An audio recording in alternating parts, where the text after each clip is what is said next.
Olá amigos do YouTube, tudo bem com vocês? Eu sou Paulo Coelho, do canal Cruzada Viva. Este canal é 100% ateísta. Deixo aqui um abraço para meus amigos ateus, céticos, agnósticos, livres pensadores e ufólogos também. Hoje vou estar falando 7 histórias bizarras, né?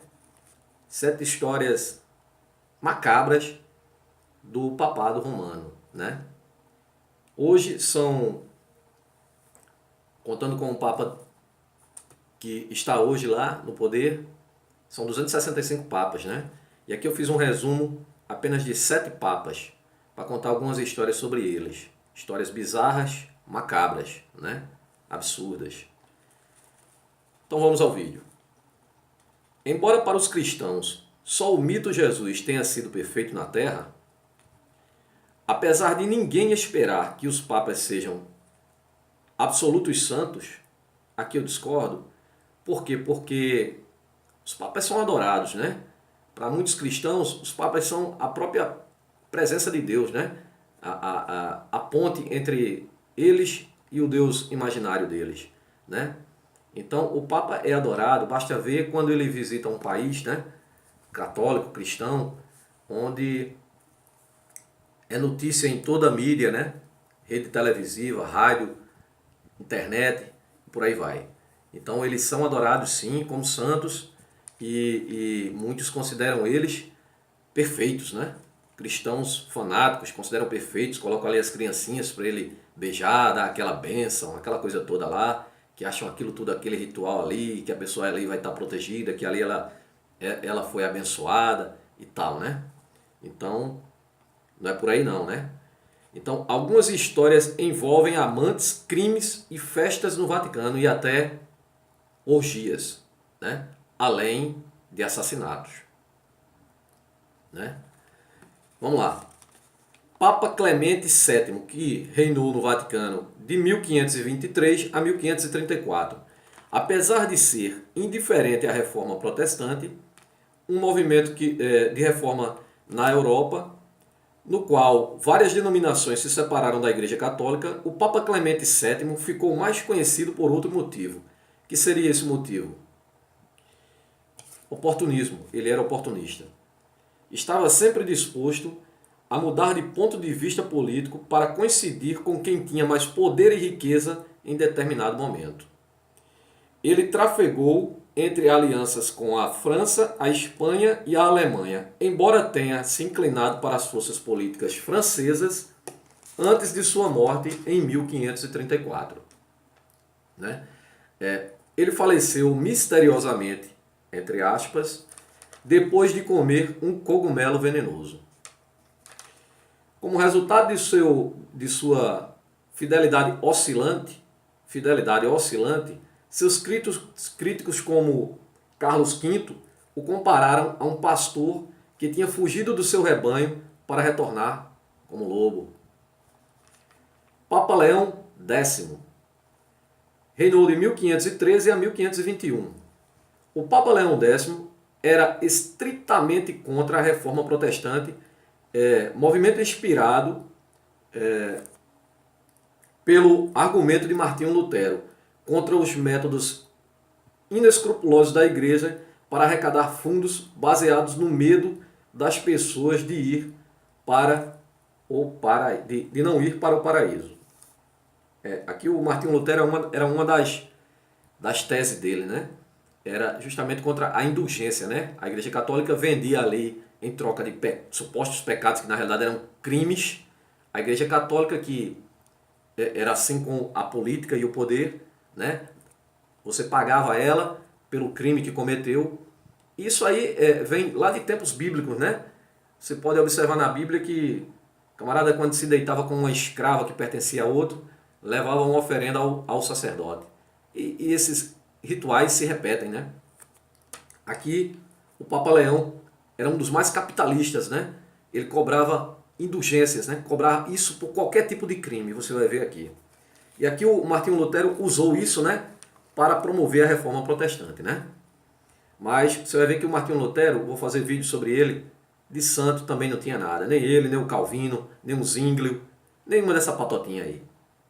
Vamos fazer vídeo e mostrar quem realmente eles eram, né? Quer dizer, não tem ninguém melhor do que ninguém aqui não. Religião é tudo um pacote só, sabe? Só muda os interesses entre eles. Há divergências entre eles. O Papa Leão X não só permitia, como incentivava os fiéis a pagarem seus pecados literalmente. Pagarem literalmente significa em cash, em dinheiro. Pagarem pelo que fizeram. O líder religioso colocava preço nos pecados dos outros e obrigava-os a dar-lhes dinheiro em troca de sua absolvição.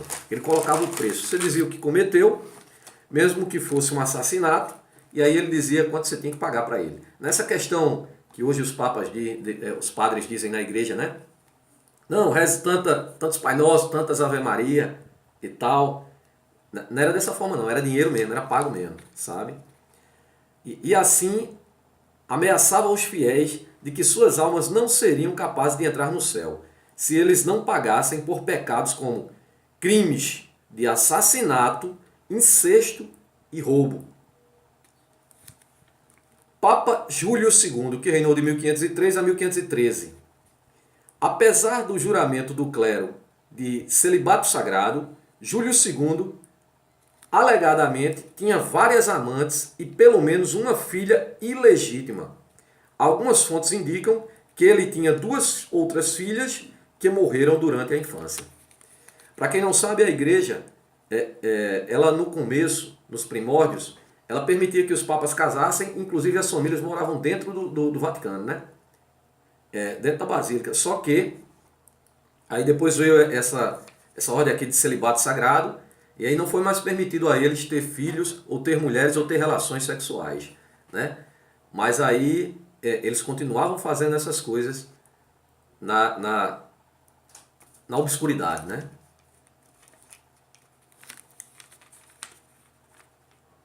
Em 1511, o Conselho fez acusações de atos sexuais indecentes contra ele, alegando que ele era um vergonhoso sodomita coberto de úlceras.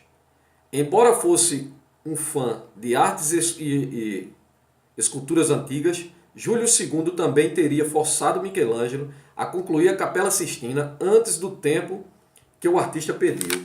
Segundo registros, Michelangelo nunca chegou a terminar o túmulo do Papa Júlio II, após ele ter morrido.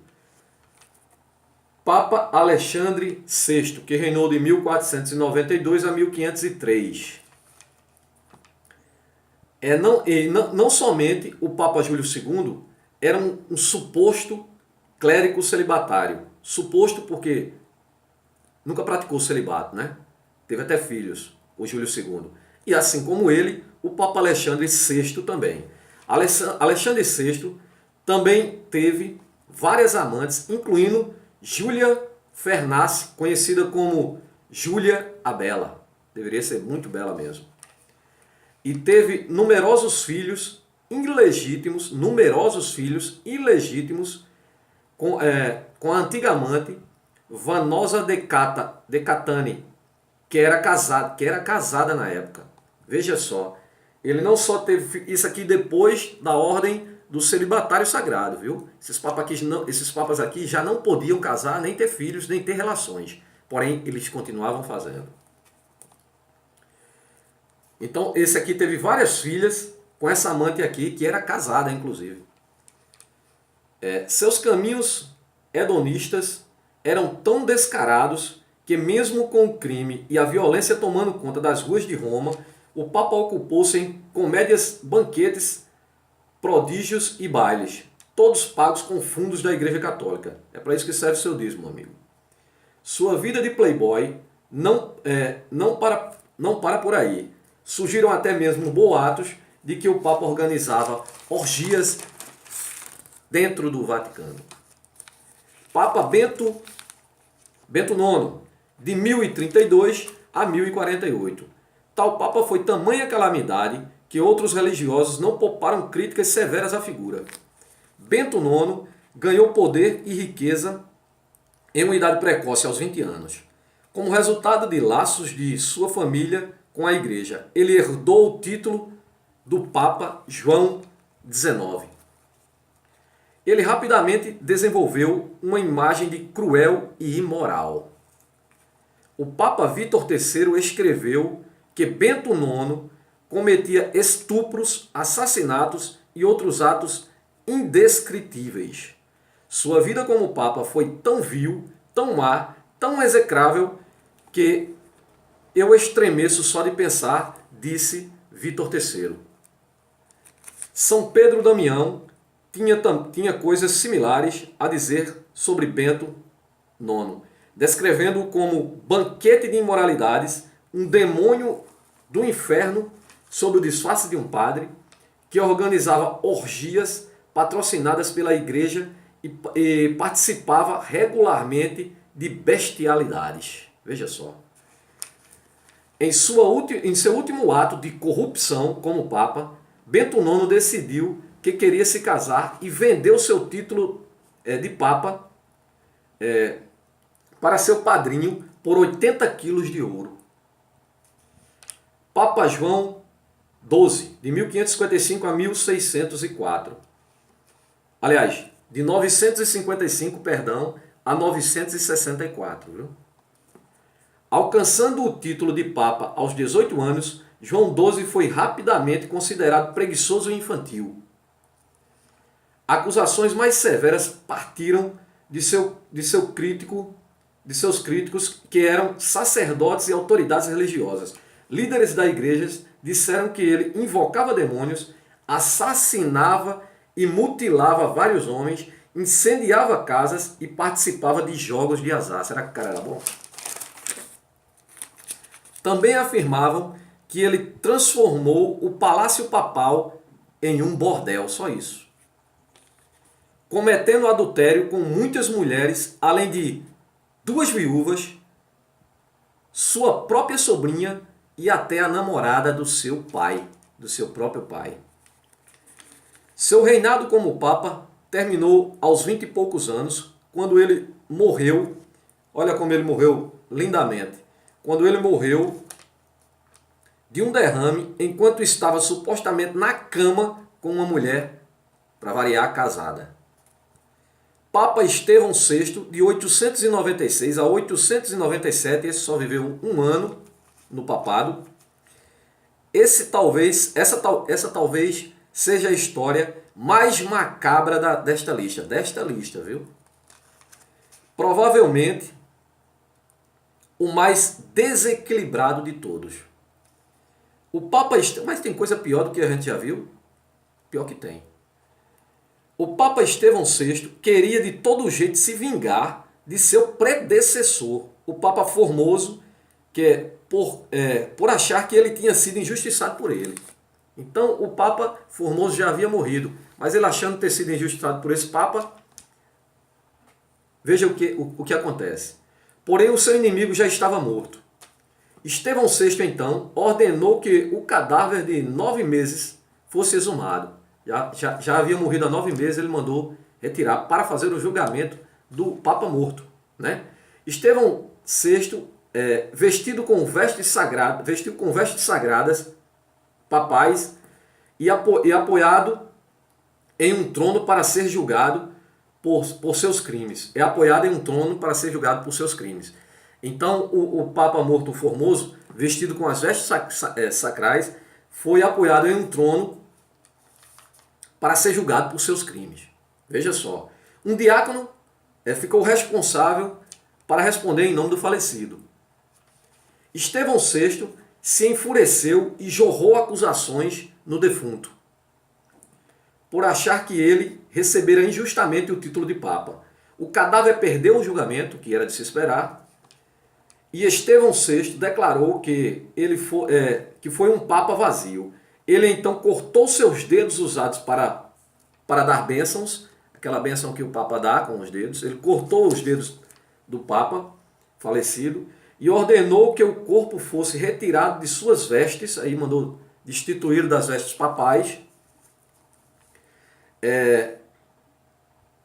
de suas vestes, e despejado em um cemitério para estrangeiros. Logo após esse episódio, um terremoto atingiu Roma, destruindo a Basílica Papal. Veja só, uma pura coincidência que vai ser transformada em mistérios de Deus, né? Aí vem a maluca da fé, né? O fanatismo.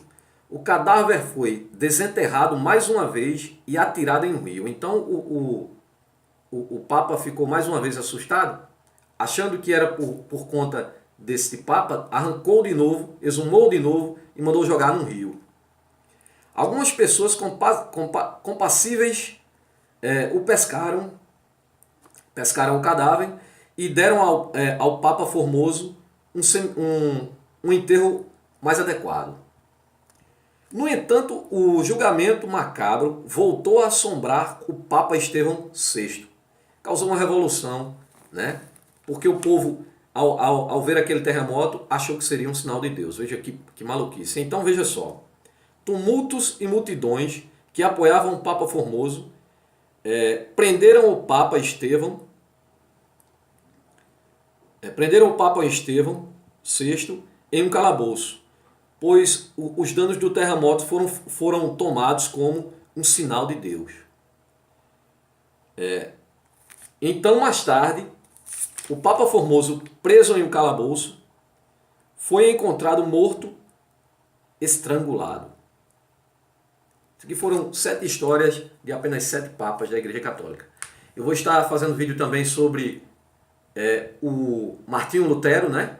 Que de santo não tem nada. Vou fazer vídeo também sobre o Calvino, né? Zwinglio e vários outros da patotinha aí das igrejas evangélicas, protestantes, porque religião é tudo uma coisa só.